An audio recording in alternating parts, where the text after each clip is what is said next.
कृष्णाभ्यां नमः। लंबोदरं परमसुन्दरमेकदन्तं रक्ताम्बरं त्रिनयनं परमं पवित्रम् ओद्दिवाकरनिभोज्ज्वलकान्तिकान्तं विघ्नेश्वरं सकलविघ्नहरं नमामि। अखण्डमण्डलाकारं व्याप्तं येन चराचरं तत्पदं दर्शितं येन तस्मै श्रीगुरवे नमः। नारायणं नमस्कृत्य नरं चैव नरोत्तमं देवीं सरस्वतीं व्यासं ततो जयमुदीरयेत्।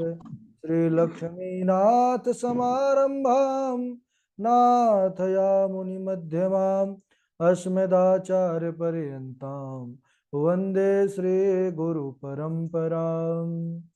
वराहपीडं नटवरवपुः कर्णयो कर्णिकारं बिभ्रदवासः कनककपिशं वैजयन्तीं च मालां रन्ध्रान् वेणोरधरसुधया पूरयन् गोपवृन्दे वृन्दारण्यं स्वपदरमणं प्राविशद्गीतकीर्तिः।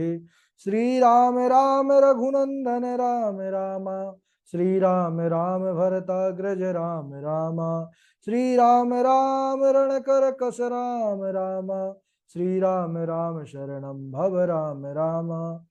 श्रीरामचंद्र चरणौ मनसा स्मरामि श्रीरामचंद्र चरणौ वचसा गृह्णामि श्रीरामचंद्र चरणौ शिरसा नमामि श्रीरामचंद्र शरणौ शरणं प्रपद्ये। माता रामो मत् पिता रामचंद्रः स्वामी रामो मत्सखा रामचंद्रः सर्वस्वं मे रामचंद्रो दयालुर् नान्यं जाने नैव जाने न जाने। अंजनानंदनं वीरं जानकी शोकनाशनं कपीशमक्षहन्तारं वन्दे लंका भयंकरं। भक्ति भक्त भगवंत गुरु चतुर्नाम वपुएक इनके पद बंदन किए नासत विघ्न अनेक। बोलिए श्री सीतारामचंद्र भगवान की जय। श्री राम कथा की जय। अनंत बलवंत गुणवंत श्री हनुमान जी महाराज की जय।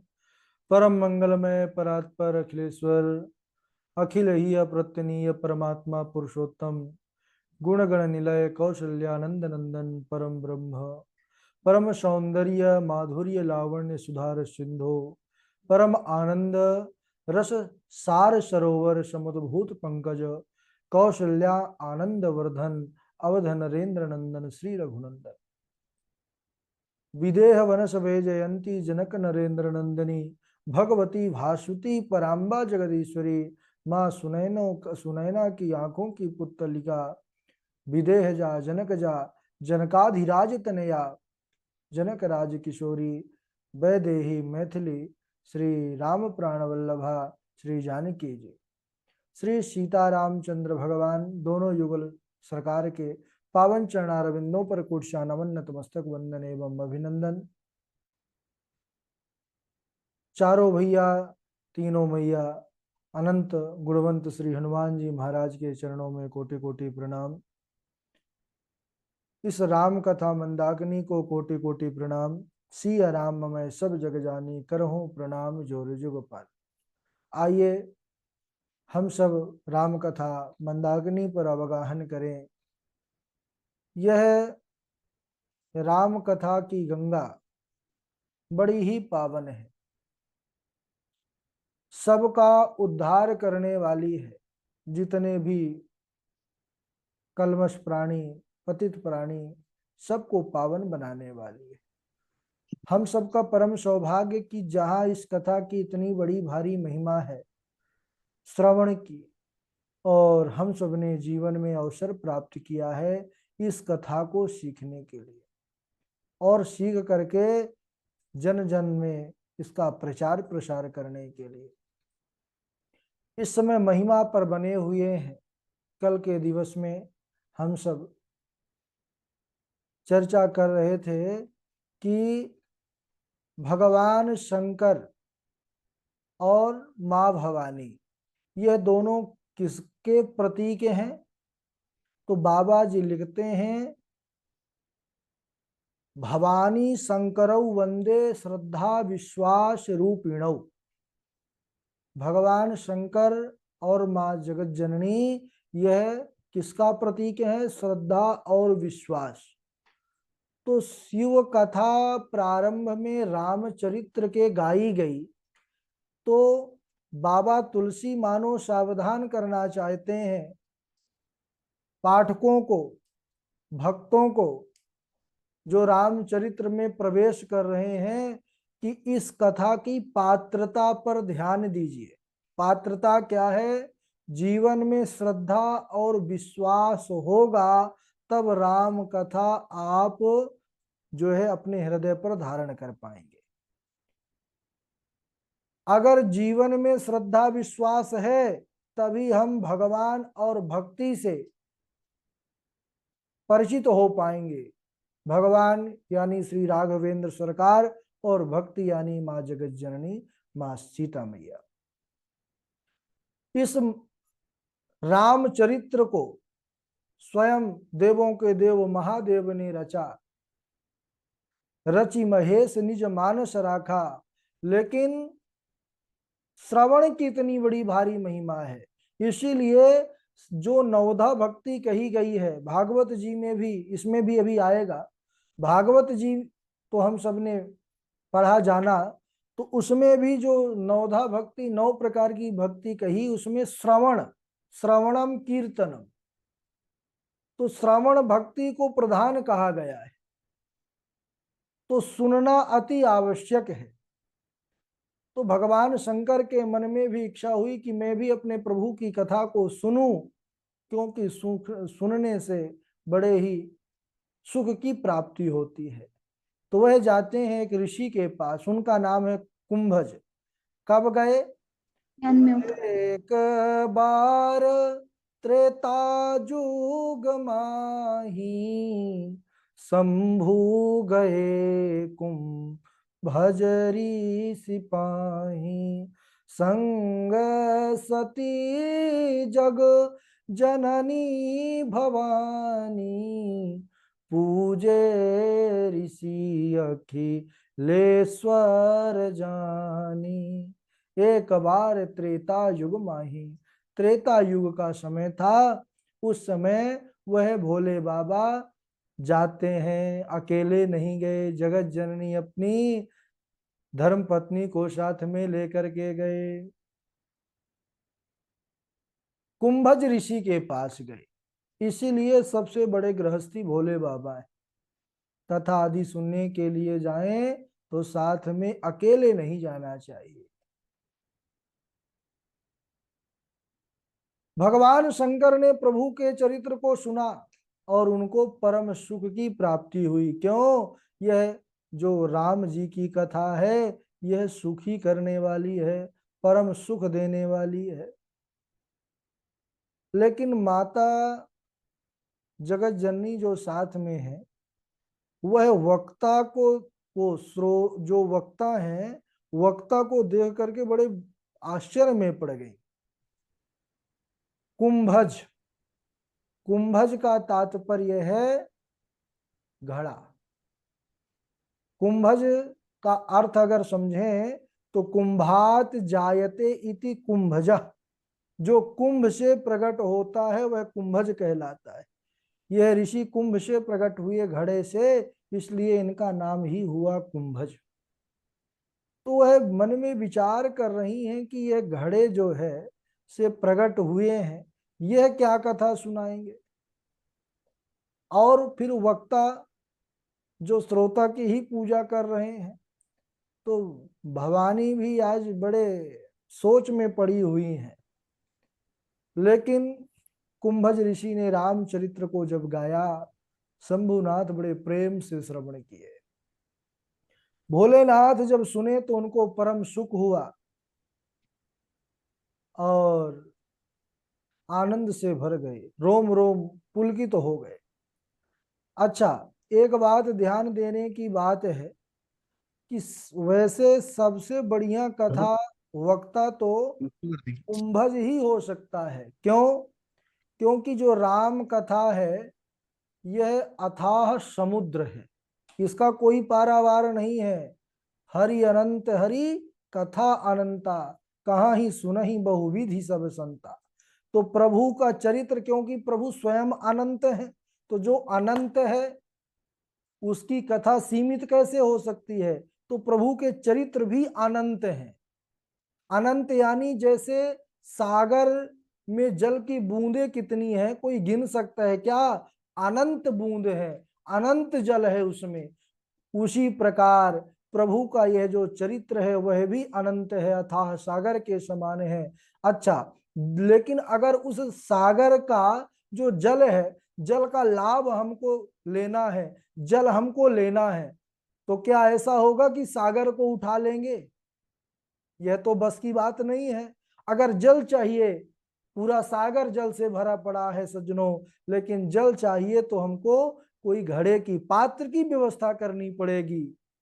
ऐसे ही है जो कुंभज है, जो घड़ा है, वह राम कथा रूपी विशाल सागर से सुंदर जो है कथा रूपी जल वह परोस देता है सामने। तो कुंभज वक्ता को भी घड़े के ही समान होना चाहिए।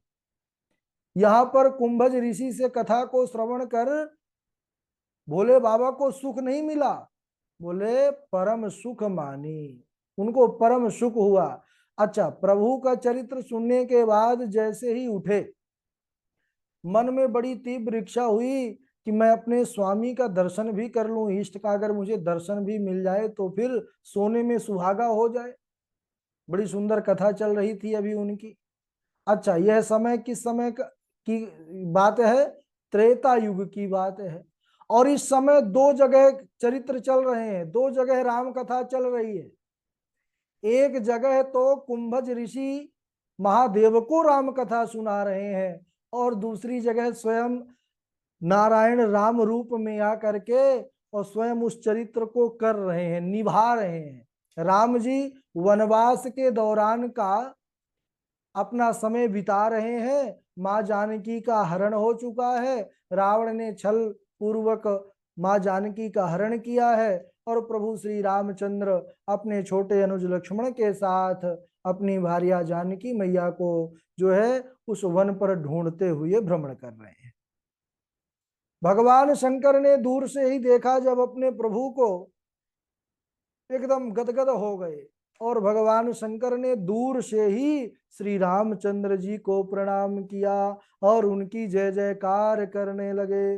जय सच्चिदानंद जग पावन, अस कह चले मनोज न सावन। जय सच्चिदानंद जग पावन, अस कह चले मनोज न सावन। कामदेव को भस्म करने वाले महादेव ने सच्चिदानंद श्री रामचंद्र जी का दर्शन किया, एकदम रोम रोम पुलकित तो हो गए, बारंबार प्रणाम किया है और जय जयकार किया है। माता सती आश्चर्य में पड़ गई, प्रभु आप यह किन्हें प्रणाम कर रहे हैं? यह कौन है जिसको आप प्रणाम कर रहे हैं? जगत आपको प्रणाम करता है, आप इनको प्रणाम कर रहे हैं। भगवान शंकर ने कहा कि हे देवी, यह मेरे इष्ट हैं, यही तो मेरे राम हैं, यही मेरे रघुवीर हैं, यही अनंत कोटि ब्रह्मांड को सृजन करने वाले हैं, यही जगत नियंता है और यही सच्चिदानंद है। आप भी इनको प्रणाम करिए, यह परम शक्तिमान है। माता सती ने कहा कि क्या कहा प्रभु आपने? यह सच्चिदानंद है? हाँ देवी। सती ने कहा नहीं, ऐसा नहीं हो सकता, मैं नहीं मानती कि यह सच्चिदानंद है। भोलेनाथ ने कहा क्यों?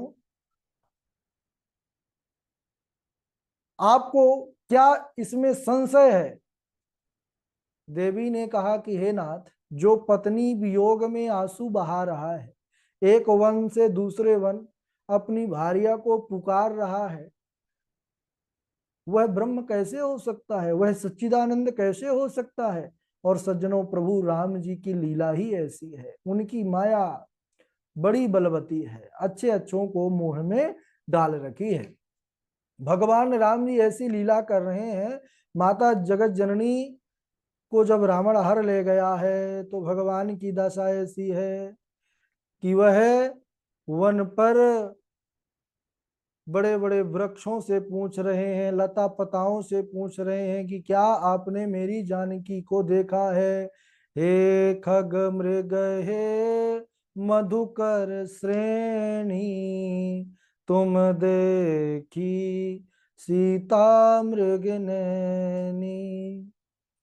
लता पता वृक्ष से पूछ रहे हैं मां जानकी का पता। तो यह प्रभु की नर लीला है। सती जी के अंदर बड़ा भारी संदेह ने घर कर लिया कि यह सच्चिदानंद कैसे हो सकते हैं, यह ब्रह्म कैसे हो सकते हैं। भोले बाबा ने तो विचार किया कि अब मेरे स्वामी के संदर्भ में संदेह हुआ है, इसलिए मैं संदेह दूर नहीं कर सकता। अब स्वयं देवी आप जाइए और जिस प्रकार से आपका संदेह मिटे आप वही कीजिए, जा करके आप परीक्षा लीजिए। हे देवी, जो तुम्हारे मन अति संदेहु, तो की मिजाई परीक्षा लेहु। अगर मन में बहुत बड़ा संदेह है तो जाइए, जिस विधि से परीक्षा लेनी है आप उनकी परीक्षा लेकर के देख लीजिए। सती ने कहा कि ठीक है प्रभु, चलिए आप भी चलिए मेरे साथ। भोलेनाथ ने कहा नहीं देवी, मुझे कोई शंका नहीं है, मेरे हृदय पर कोई संदेह नहीं है। मुझे पता है कि यह सच्चिदानंद है, अनंत कोटि ब्रह्मांड नायक है। भगवान शंकर ने कहा देवी, शंका संदेह तो आपके मन में है, इसलिए आपको ही जाना पड़ेगा, क्योंकि जिसको प्यास लगती है प्यासा ही कुआं के पास जाता है। भोले बाबा ने कहा यह वट वृक्ष है, इसी वट वृक्ष के नीचे हम बैठे हैं, और जब तक आप आ नहीं जाएंगी तब तक हम यहीं बैठे रहेंगे। जाइए देवी। जो वट वृक्ष है विश्वास का प्रतीक है। भोले बाबा उसी वट वृक्ष, क्योंकि उनको विश्वास है अपने इष्ट पर, वट वृक्ष के नीचे बैठ जाते हैं। बट विश्वास अचल निज धर्मा, तीरथ राज समाज सुकर्मा। यह वट वृक्ष विश्वास का प्रतीक है। भगवान शंकर भी उसी वट वृक्ष के नीचे बैठ गए, श्री राम जी का ध्यान करने लग गए, क्योंकि वह जानते हैं देवी जा तो रही हैं, लेकिन होगा वही जो श्री राम जी चाहेंगे। हो ही सोई जो राम रचि राखा, को करी तर्क बढ़ा वही शाखा। होगा तो वही जो श्री राम जी को भाएगा, होगा वही प्यारे जो श्री राम जी को भाएगा। क्योंकि संसार का जितना भी दृष्टिगोचर होता है, जो भी क्रिया कर्म होता है, वह सब प्रभु की ही कृपा से होता है। एक बड़ा सुंदर भजन है ना कि इस संसार की गतिविधियों पर नहीं अधिकार किसी का है, जिसको हम परमात्मा कहते ये सब खेल उसी का है। तो यह सब परमात्मा का ही है। सज्जनों, भगवान शंकर वट वृक्ष के नीचे बैठकर प्रतीक्षा करने लगे। इधर माता सती पहुंच गई, मन में विचार कर रही है कि मैं परीक्षा किस भांति लूं, मैं क्या ऐसा करूं कि पता चल जाए कि यह कौन है। उन्होंने विचार किया कि यह अपनी पत्नी वियोग से दुखी हैं, तो मैं क्यों ना इनकी पत्नी का ही रूप धारण कर लूं, वेश धारण कर लूं सीता का। अगर यह ब्रह्म होंगे, परमात्मा होंगे तो मुझे जान जाएंगे। तो माता सती ने मां जानकी का वेश धारण कर लिया सज्जनों। उन्होंने मां जानकी की नकल किया है। अच्छा, नकल में भी अकल की आवश्यकता होती है, नकल भी सब कोई नहीं कर सकता है बिना अकल के। माता जानकी का रूप धारण तो कर लिया माता सती ने, लेकिन गलती एक हो गई। क्या? राम जी के आगे आगे चलने लग गई। और माता जानकी कभी राम जी के आगे नहीं चली, राम जी के वह पीछे चली हैं। पत्नी का धर्म है कि पति से पीछे चले। वह नकल करने के बाद थोड़ी अकल नहीं लगाई और राम जी के आगे आगे जब चलने लगी, भैया लक्ष्मण की दृष्टि पड़ी तो वह चौंक गए। उनको लगा कि अरे, यह माता यहाँ पर कैसे आ गई। लक्ष्मण देखी उमा कृत भेषा, लेकिन जैसे ही श्री राम जी की दृष्टि पड़ी, उनको तो वह जानकी दिखी ही नहीं, उनको तो माँ जगदम्बा का स्वरूप ही दिखा। क्योंकि वह तो परमात्मा है, अंतर्यामी है, घट घट वासी है, कोई संदेह नहीं हुआ, क्योंकि वह परब्रह्म है। उन्होंने माता सती को जब देखा तो जोरी पानी प्रभु कीन्हा प्रणामो, पिताया समेत लीननी जनामो, कहे बहोरी कहाँ वृष के तू, अब विपिन अकेली फिरहूं के ही है तू। सज्जनों, ध्यान दीजिए, माता सती को राम जी देखते ही हाथ जोड़ करके प्रणाम किए हैं कि माता जी प्रणाम, आप इस प्रकार इस भयंकर वन में अकेले ही विचरण कर रही हैं। अरे बाबा कहाँ हैं, भोलेनाथ कहाँ हैं, कहे हो बहोरी कहाँ वृष के तू, अब विपिन अकेली फिरहूं के ही है तू। किस कारण से यहाँ पर आप विचरण कर रही हैं। जैसे ही प्रभु के यह वचन मुख से निकले हैं सज्जनों, मानो माता सती को ऐसा लगा कि पैरों तले से जमीन ही खिसक गई। ओहो, तब उनको एहसास हुआ कि मुझसे बड़ा भारी अनर्थ हो गया, मुझसे बड़ी भारी भूल हो गई। मेरे स्वामी ने बहुत बार कहा था कि मान लो देवी, यह ब्रह्म है, यह सच्चिदानंद है, लेकिन मैं अपने स्वामी अपने पति की बात नहीं मानी। और देखो, जो बड़ों का बात नहीं मानता उसको बाद में बड़ा पछताना पड़ता है। माता जानकी बस, उन्होंने कहा कि बस प्रभु, मैं तो आपके पास ही आई थी देखने के लिए, दर्शन करने के लिए। और वहां से माता सती शंभुनाथ के पास चल देती हैं। माता सती सीता का रूप धारण की हैं, मन में बड़ी ग्लानि है उनके, और विचार कर रही हैं कि मैं अब अपने स्वामी को जाकर के क्या जवाब दूंगी, क्या उत्तर दूंगी, उनके सामने मैं क्या बोलूंगी, मैं उनके सामने किस मुंह से जाऊं। सज्जनों, माता सती को जिन राम पर भरोसा नहीं था ना, कि यह ब्रह्म है कि नहीं, यह सच्चिदानंद है कि नहीं, जिन राम के देवत्व पर उनको, जिन राम के रामत्व पर उनको संदेह था, आज वही राम माता सती जिधर दृष्टि डाल रही हैं, जहां चित वहीं तहां प्रभु आसीना, से वहीं सिद्ध मुनीस प्रवीणा।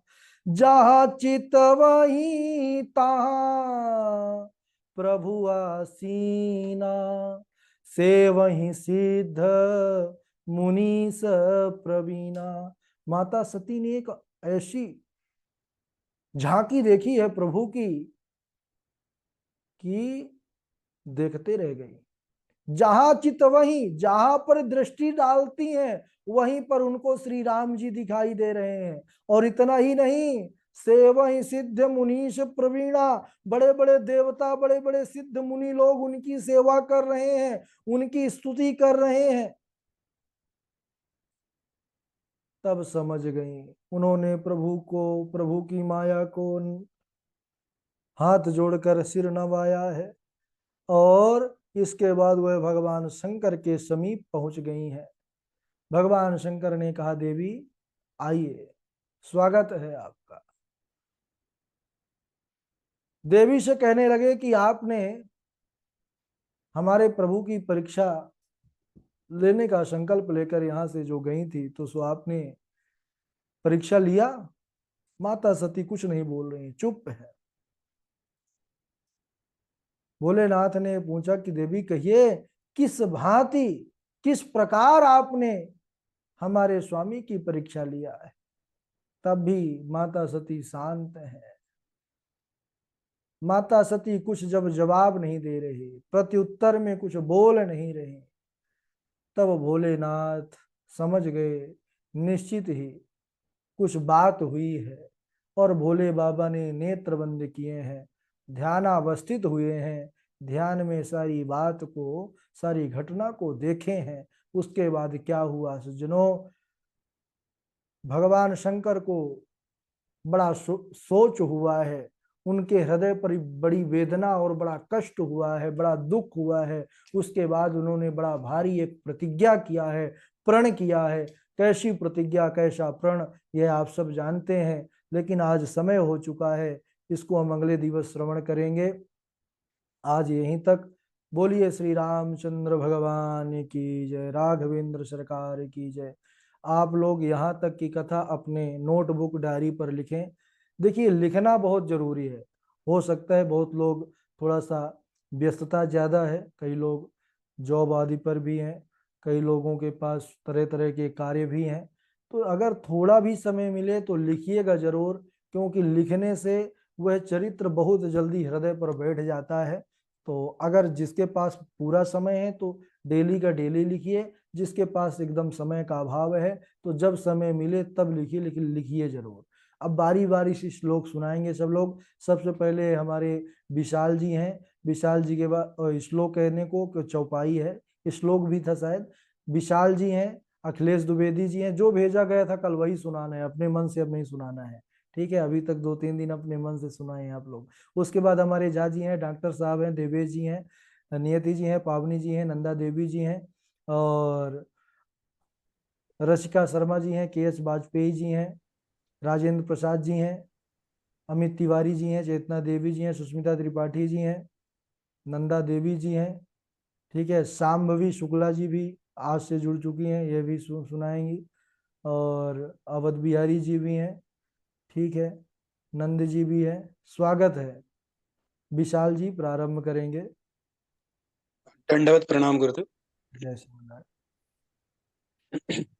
आदौ राम तपोवनादिगमनं हित्वा मृगं काञ्चनं वैदेही हरणं जटायुमरणं सुग्रीवसम्भाषणं बाली निर्दहलं समुद्रतरणं लङ्कापुरीदाहनं पश्चाद् रावणकुम्भकर्णहननं एतद्धि रामायणम् चरितं रघुनाथस्य शतकोटिप्रविष्ट